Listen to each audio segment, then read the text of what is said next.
Hello and welcome to today's episode of the Made for More podcast. It's Ali Nitschke here, and I'm pretty excited and a little bit blown away by today's guest.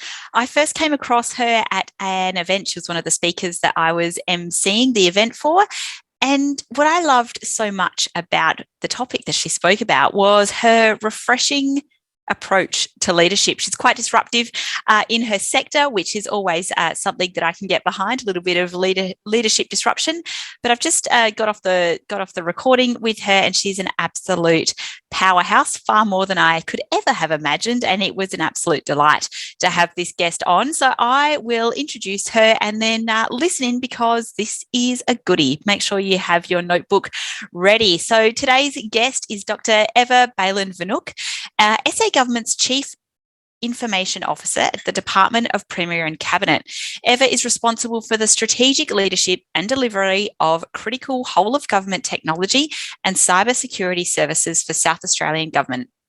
In order to benefit citizens, businesses and public servants, Eva's team enables more than 100,000 public servants and 30 agencies to provide important services to the South Australian community with secure and resilient infrastructure, platforms and systems. So if you are thinking that this is a talk about IT, it definitely is not. This is an interview about leadership, and Eva does not disappoint. Prior to this role, Eva also worked for Microsoft in Europe, Asia and Australia, including as state director for Microsoft in South Australia. Eva has a PhD in innovation and entrepreneurship from the Uni of Adelaide, with her thesis focused on financial viability of not-for-profit social enterprises. Eva is also a trustee of the History Trust of South Australia, director for Novita, and founder of Her Tech Path Incorporated. If you are thinking she sounds like an absolute powerhouse, you are right.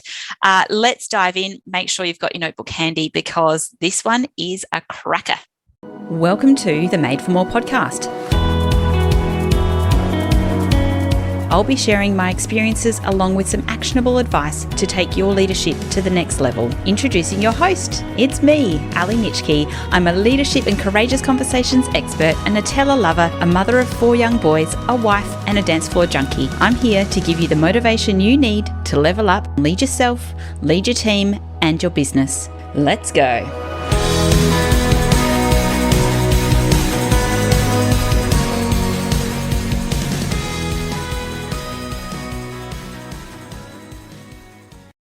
Hello and welcome to today's episode of the Made for More podcast. Today, I'm very excited to be joined by Eva. Hello, Eva. How are you? And welcome to the show. Thank you so much, Ali. Such a privilege to be here.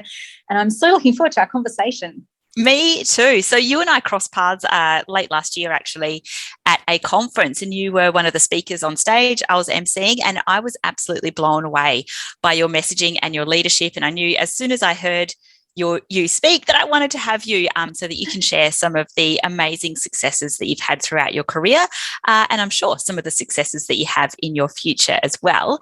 Before we get too far into it, I would love if you could share with our listeners and our audience, where did you come from and where are you going?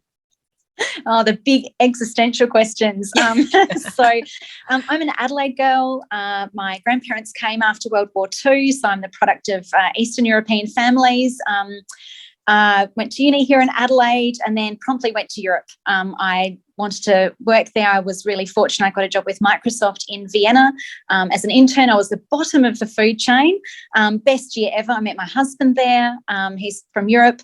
So we're there for 5 years in Vienna, had an amazing time, travelled, went to Singapore. We were there for 4 years. And then moved back to Adelaide, where my husband and I both did PhDs. And then I returned to Microsoft after that in my final role was State Director.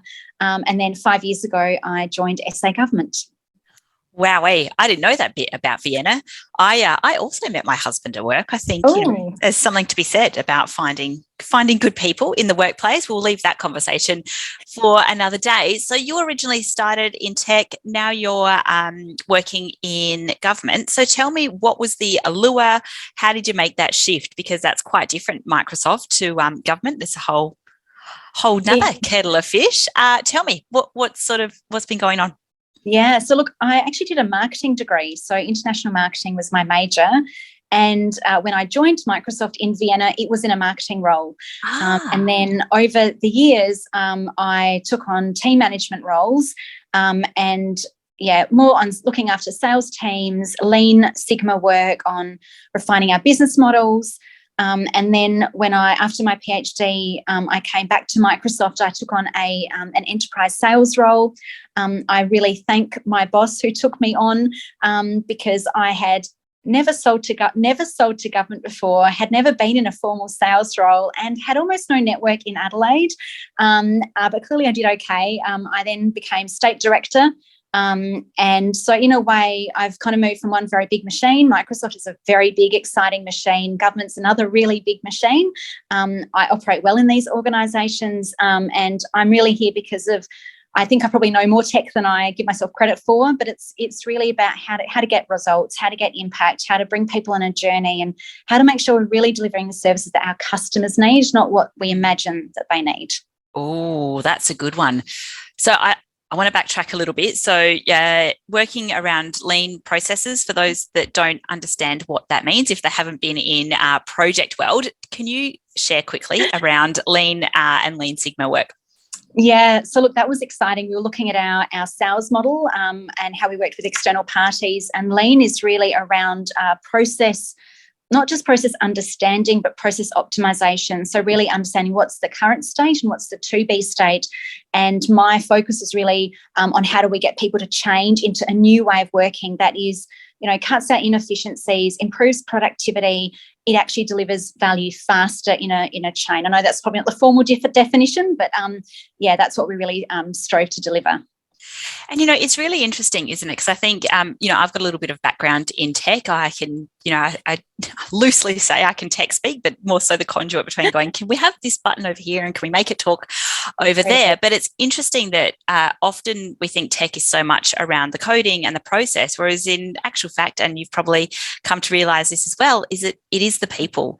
So tell me a little bit around the transition from, looking after and working within the big machine that is Microsoft, and now transitioning into government, although you've been there for a number of years. Is it the people that you think that gives you the biggest pull, or what's been your biggest challenge so far working in government? Yeah, look, I will admit it was a culture shock moving from a very large, very focused on profit, shareholder value, bias for action, driven for results, organisation to government. And there are amazing people in government. I value my colleagues. I learn so much from them.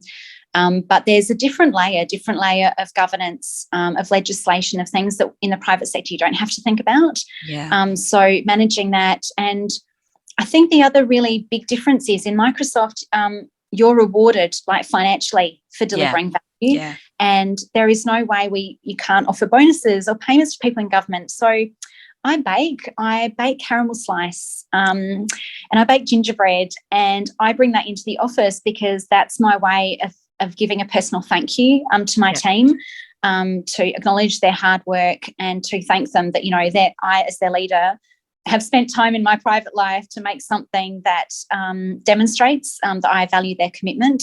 I got some really amazing advice when I started in government, which is don't lower my standards. I have very high expectations of my team.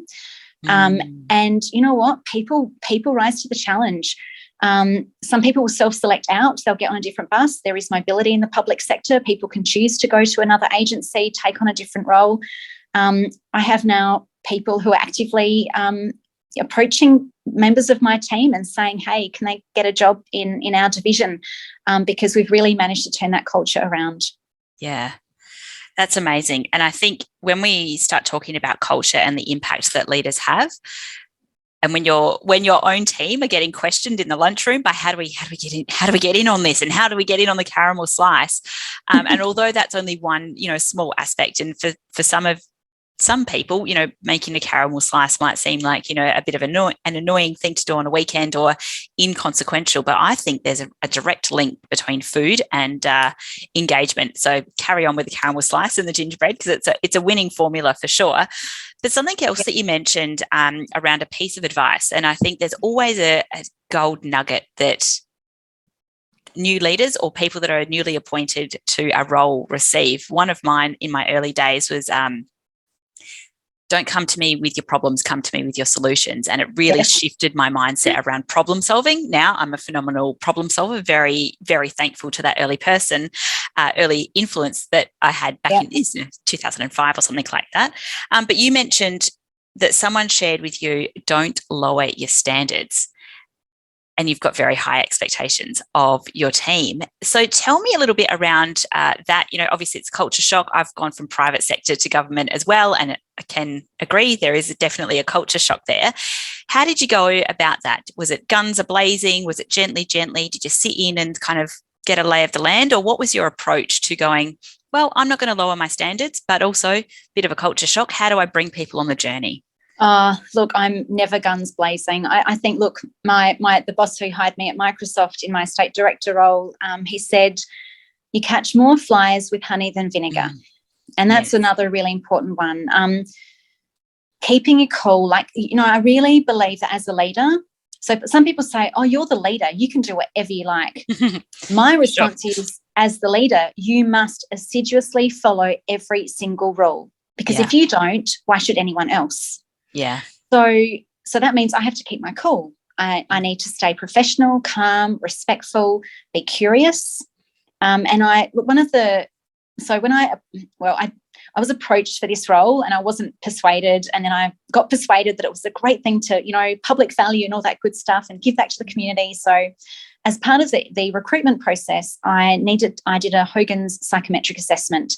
They're very robust. There's 3 elements. There's how do I behave every day? Mm-hmm. One is how do I behave under stress? Mm-hmm. And the third is what drives me, what motivates me. And one of the really interesting aspects of the results that I got is that I am very even keel. Mm. That means no one ever has to walk on eggshells around me. The day someone is worried about something is the day you come and tell me about it, because there's no bad day to tell me. The day you tell me is the day you're worried about it, so we can fix it together. Yeah. And so the way I started my leadership in government was to be open about myself. This is who I am. I'm your leader. I'm going to be consistent. I'm going to say I'm going to do things, and I'm going to do things. I'm going to help paint a picture of where we're going, what our purpose is. So I started in February, and before Christmas, I ran a workshop around values. And the underlying message is that we've all got our own values and we need to respect that. But the underlying message is everyone here is valued. You are valued. You are valued because you bring talents and expertise and knowledge to the role. How do we leverage that? I need you to feel safe here. I need you to be able to feel that you can raise problems, that you can ask for questions, that you can admit when you don't know how to do something, because then we all grow together. So I think I was extremely vulnerable, and I was very open about myself, but my character, so that, at the end of the day, people want a leader that they can rely on. I think leaders there are people who weaponize positions of authority. I won't even say they weaponize leadership, because I don't know that the leadership is there, but they weaponize positions of authority. And what I mean by that is they always remind people that they're the most important people in the room. Their behaviour is contradictory. One day they're really nice, the next day they're probably snarky. They give mixed messages. They give one instruction, retract and then people just don't know what to do. They're living in a culture of fear and uncertainty, and no one's going to do their best work. So if you like, I've de-weaponized leadership to be really vulnerable and be a person that my team knows they can rely on. When I say I do something, I will simply do it. I'm here for them. That's my job. Wowee. I mean, all of that to me sounds like integrity. You talk about being consistency, going, I'm coming in and I'm going to do the right thing. I'm always going to be here. Let's catch it, call it. If there's a problem, tell me straight away. Let's have that psychological safety so that if there's a problem, it's not a problem and you're going to be in trouble for it. It's a problem. Let's fix it, and also share and learn so that next time, if this happens, hopefully not, if this happens, we know what the solution is, but we can also identify it early on. And I think that to me screams integrity. And I don't think we have enough of that in the world. And you're very right around the weaponizing positions of authority. I've read something recently around leaders and their motivation for leadership is there's only about 23% of leaders that are in, have a leadership title that actually want to lead people and actually invest in the fact that they are responsible for the well-being and the output for their people.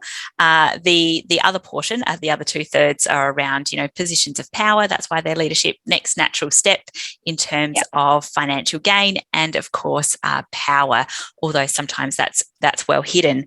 So when you're talking about, some of these things and running a values workshop, which is unheard of, maybe it's not unheard of, that's a bold statement. It's not often done in government agencies where we're going, okay, well, let's talk about the people part of the team. And, even individual values alignment, I'm sure many of them hadn't assess that historically themselves. I know when I've run values workshops, it's been like, oh, we've never done this. I've never taken the time to think about what's important to me. And you think, oh, okay, well, how do we unpack some of that and get them on board? And you might have to cast your mind back a little bit, when you did run those values and you talked about respecting each other, did you notice a shift either in the room or sort of directly correlating to that piece where people got on the journey and recognised where they were going in terms of alignment, and also some of those that were going, you know what, this is too hard. Actually, I've realised that I'm out. Look, so I think actually it was really interesting because that values workshop, Ali, I'd been there maybe 10 months. And I think it was the 10 months of me being consistent that then added weight to the fact we did a values workshop. They realised this was actually just consistent with me because I'd spoken about it. And so if I think about that first year, and I was like, honestly, imposter syndrome, it is a thing, terrifying. Because actually I realised I have such a direct impact on the quality of these people's lives. Yep. Do they come to work feeling scared that they're going to be, told off or somehow humiliated or feel shame at what they're doing? Or are they going to come to work and go, oh, okay, I don't quite know how to do it, but you know what? Our leader says we can always ask for help.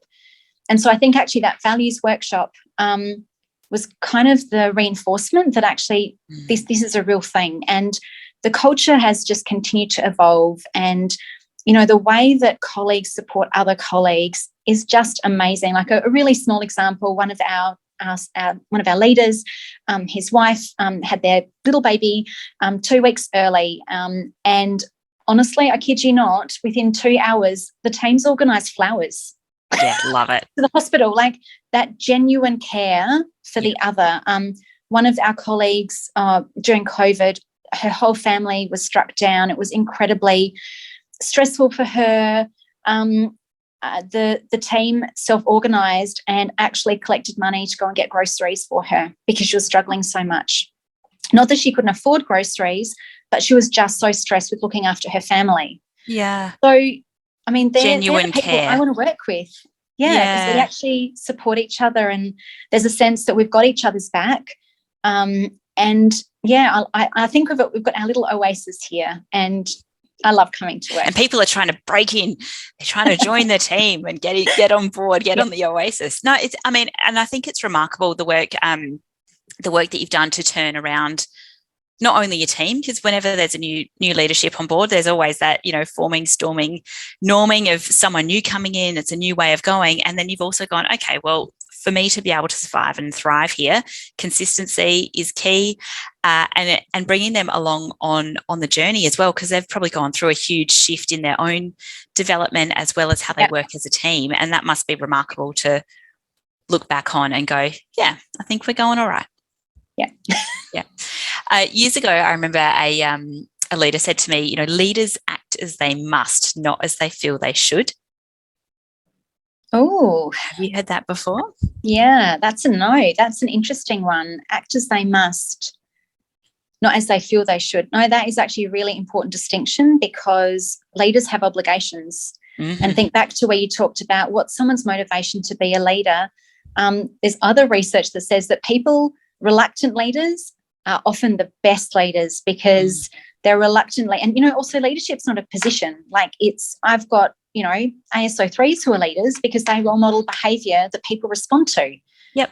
So, yeah, but I think people sometimes misunderstand. I can be the boss, I can do whatever I like. As I said before, no, I'm the one that must abide by all the rules because I'm being hypocritical. How can I expect my people to follow a rule if I'm not even going to do it myself? Yeah, I love that. So tell me a little bit around, so your team is held to high standards and high expectations, which I think is remarkable in itself. How do they go then now that's the culture of we work really well together, we get in, we talk about any problems that might be happening, we're really consistent in our approach. I imagine they're great problem solvers as a team. How do you go working across different areas or different sections and divisions within the department and even across departments as well when your team is high flying and perhaps they're encountering teams that are less evolved in terms of their leadership journeys? It's a bit of a loaded question, Ali. Look, the main function actually of my team is we are a whole of government provider. So we actually provide the fundamental and underpinning technology platforms and services and cybersecurity services across whole of government. So I have 30 plus agencies who are my customers. They are all important.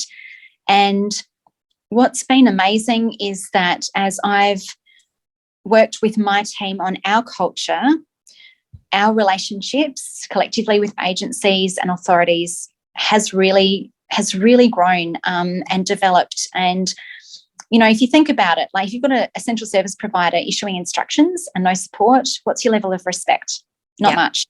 Whereas if you've got a central service provider saying, we'd actually like to know what matters to you. What are your strategies? My team and my exec team, we have a quarterly call with of the major agencies quarterly with their CIO and their leadership team.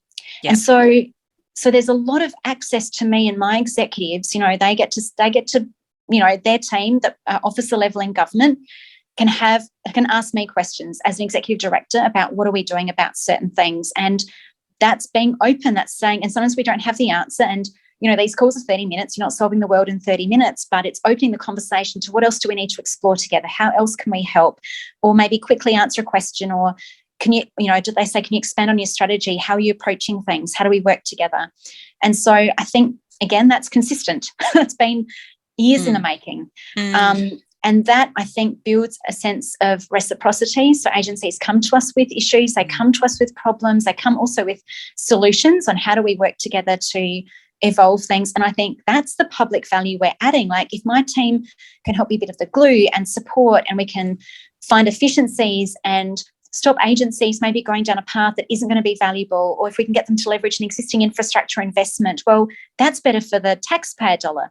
So how do the role that we can play to help government be more effective and productive, because we're a well-oiled machine, I think that spills across, because then my people can also listen and be curious and also empathise. If things are hard in an agency world, how do we help you? Like we're only here because we have agency customers. Without them, we don't exist. Yeah. And it sounds a little bit like your approach has become infectious. So I hope that whole reciprocity, that's a tongue tie for me. What a game changer when you're talking about how do we work collaboratively and how do we work for the best possible outcome, not just for one independent agency, but for everyone across all 30 plus. What an amazing way to get that collaboration happening. It is hard. It is hard, Ali, because sometimes our team, we have to make decisions that an agency won't like, and they won't like it because they want to do a certain thing. And my obligation, my team's obligation, though, is to look at a whole of government level. So if an agency does want to do a thing that makes perfect sense to the agency, but we can see there'll be a detrimental impact or some risk that it causes, then we're unpopular.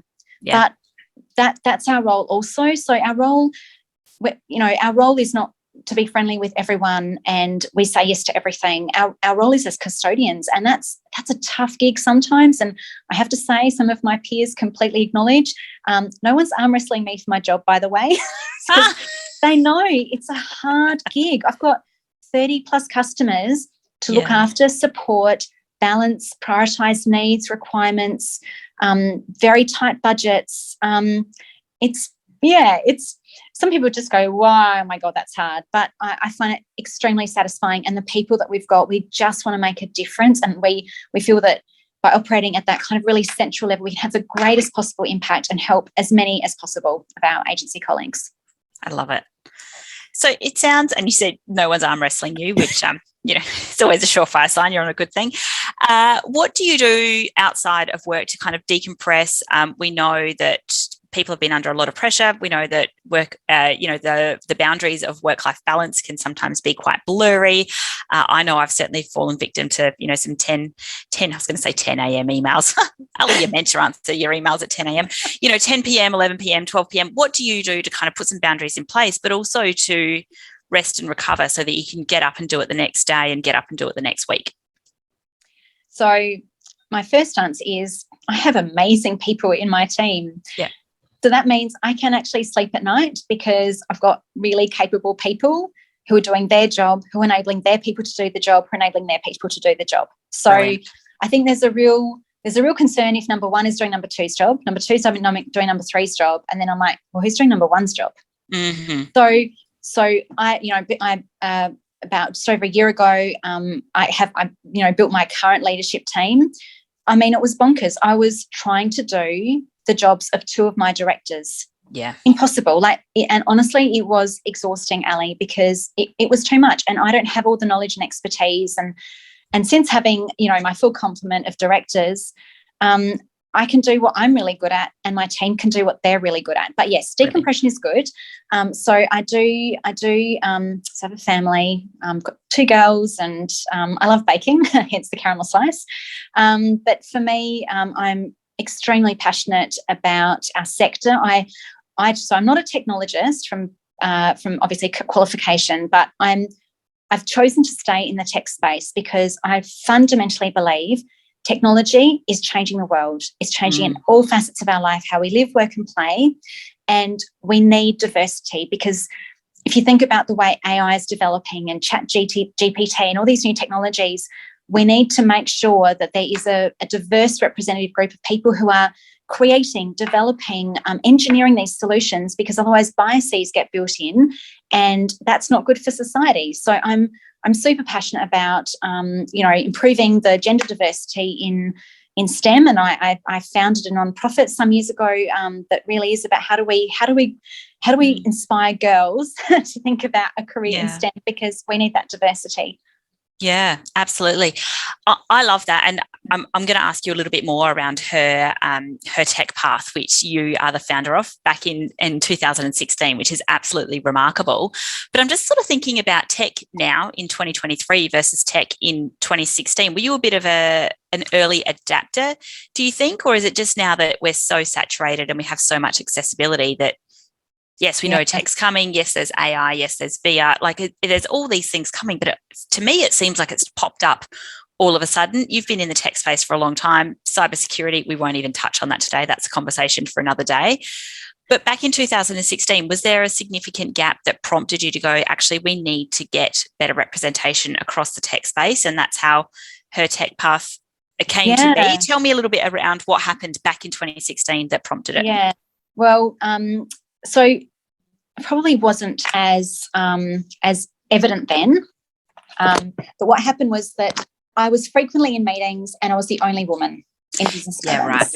I'm like, no. I'm like, there are amazing women in the sector. Where are they? Yeah. And so effectively I got together a group of the women that I'd engaged with. I organised a very nice lunch with the chief scientist at the time, Dr. Leanna Reid, and she shared some pretty dismal statistics which showed that the number of girls and young women going into STEM degrees was actually declining. Yeah, right. And it was this heartbreaking moment of, oh my gosh, we can see the potential of this industry. We know this industry is changing the world. We have to do something. And so we did. So as you imagine, if you got, I think 12 or 15 of us, you can imagine we had 1,000 ideas. Yeah. I'm a big believer in focus. You can do 20 things extraordinarily averagely or not at all, or you can do 2 things really well. So her tech path does 2 things and that's it. Number one is we build community. So women in the tech sector We're an open, inclusive community. It's, fill your cup, meet some other women in the same boat as you. We have a mentoring program. We have mentoring events with amazing women who share the stories of how they got to where they've got to now, and really nurture and support.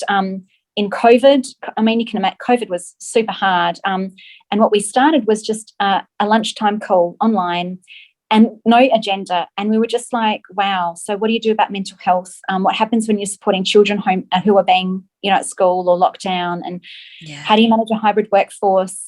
Just really vulnerable conversations. So we still continue those. We have some themes like talking about microaggressions and micro accommodations and bringing new ideas into the mix. Yep. So that's one. One is community. The second one was university's too late. Like, girls have already chosen by the time they're at university.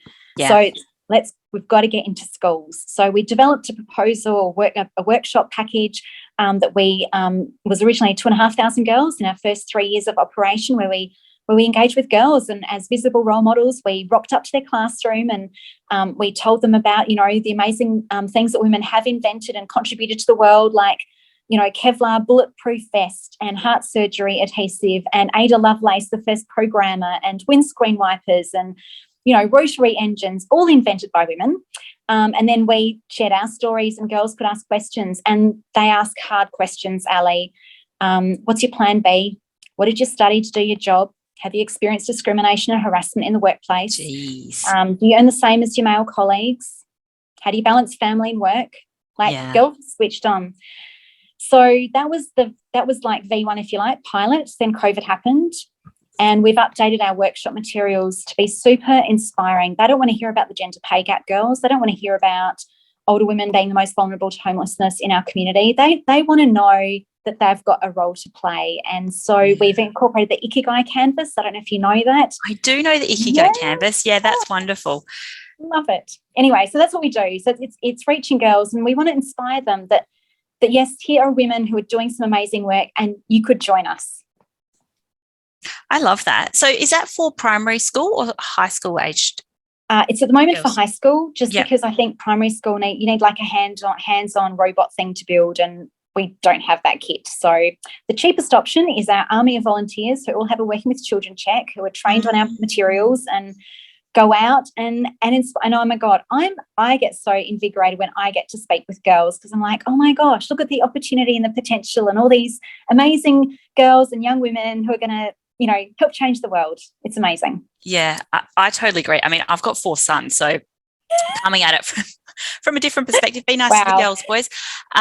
But also, I just think children these days are so savvy, not just tech savvy, but savvy across a whole plethora of topics. My kids are just in primary school, but the things that they come home and talk to me about around sustainability and environmental change and climate change and what we need to do. And Mum, by the way, we need to go and get a worm farm and all of these things. And I think when I was 9, I did not have the capacity. We weren't having those conversations. And I can imagine that you're having some very, very mature conversations with these girls that are looking for, like, yes, I've got an interest in tech, but I've heard and seen some things, whether it's through the media or whether it's through their own experiences, and to have you and your army of volunteers to go in there and go, actually, here's what's possible. Can you imagine? Well, you already know the inspiration and the change and the trajectory of their lives and where they go on to go. So that is amazing, and leadership in its own right as well. And I had no idea that a woman invented the rotary engine. I'll have to let my husband know that. He's and a dishwasher and an ironing board and medical syringe and liquid paper. Liquid paper, what do you use that for? No. Yeah, I know. A thing that was invented that we no longer need, because actually you press the delete button. Yeah, now you press the delete button. What do you mean? You could actually white out something. No, I mean, it's amazing. It is amazing when we stop and take a step back and go, actually, let's just do a quick calibration of all of the incredible things that are available to us in the past, that have been forged by shoulders of giants in the past. Absolutely remarkable. So I reckon that's probably a good place to ask you your top 5 tips for leaders, either if they're new and emerging or something that you wish you knew way back when you first started your journey. You're going to have to keep me honest on 5. Okay. I really just fundamental, and this is what when we do the workshops with girls, I think it's so important as a young person at any age really, but the earlier the better, to know what your values are. What do you stand for? Because when you know what you stand for explicitly, you can be true to yourself. Yeah. And that then gives you, I think, courage to act when it's hard to, but you know it's the right thing to do because you've got your true north. So I just think figuring out a way to know your values, the earlier the better, to know what you're guided by. So that's definitely the first one. I go back to have high expectations and set high standards. People will rise to the challenge. If you accept mediocrity, you'll get mediocrity. If you expect excellence, people will strive to do their best and they'll strive to grow. Vulnerability. I think as a leader, we need to be vulnerable. That doesn't mean you break down and cry in the office, but it means you share what you are willing to share of yourself. So not obviously every gory detail about your personal life, but the things that will give your people confidence that you have their back. Yeah. You're going to help solve their problems. You will never throw them under the bus. You will back what needs to be done. Like, that's so important. So it's that vulnerability to build trust, really, with your people. Catch more flies with honey than vinegar. I love it. That one, oh my gosh, there are times when I when I have really difficult conversations I need to have, I do a morning walk really early, and that's kind of get my steps up, but also clear my head. I will rehearse conversations I have to have. I will also say the things I know I can actually never say, but I feel better because I've said it to myself. Yeah. And that means I can have my equilibrium and be calm and be respectful, do all the things that you have to do, and that helps people. And then I think really the fifth one was really about if leaders don't follow the rules, why should anyone else? Oh, God, I love that one. I think that's 5. Yeah, that is 5. I'm just writing it down so I can recap for you. So we've got fundamentals. So this is around your values and knowing what you stand for and your true north and what you're guided by. And I think that is an amazing top tip. And how often do we get to the end of our lives or midpoint in our careers and go, I've got no idea what it is. I've just been rolling along. Holding high expectations. And I can imagine that this is a message that you share with your Her Tech Path community, because I think, often it's easy to lower expectations and not rock the boat, or hold yourself high, and people will rise to the challenge. Such a good learning and leadership lesson. Sharing your vulnerability and the vulnerability to build trust, absolutely key in this day and age and the future of leadership, of course, because we know that it's all around connection and the people part of business. And catching more flies with honey than with vinegar. I mean, I love that. It's so true, and easier to do, right? It's easier to be kind and to be nice and get what you want than it is to play the other card. And if leaders don't follow the rules, then who else will? Bang. Love it. Thank you, Alex. It's a mic drop, bang, mic drop. So I'm sure there are many listeners that would love to learn a little bit more about Her Tech Path and how they can either get involved in the community, perhaps they're looking to become one of your volunteers, and even just learn a little bit more around what is ahead for Her Tech Path. How can they get in touch or find out more about that? Where do they find you and it? Amazing. So we're on the worldwide interwebs, hertechpath.org. Our website's got a ton of materials. And look, if you are a teacher, know a teacher, went to a school, have kids who go to a school, you probably know a teacher.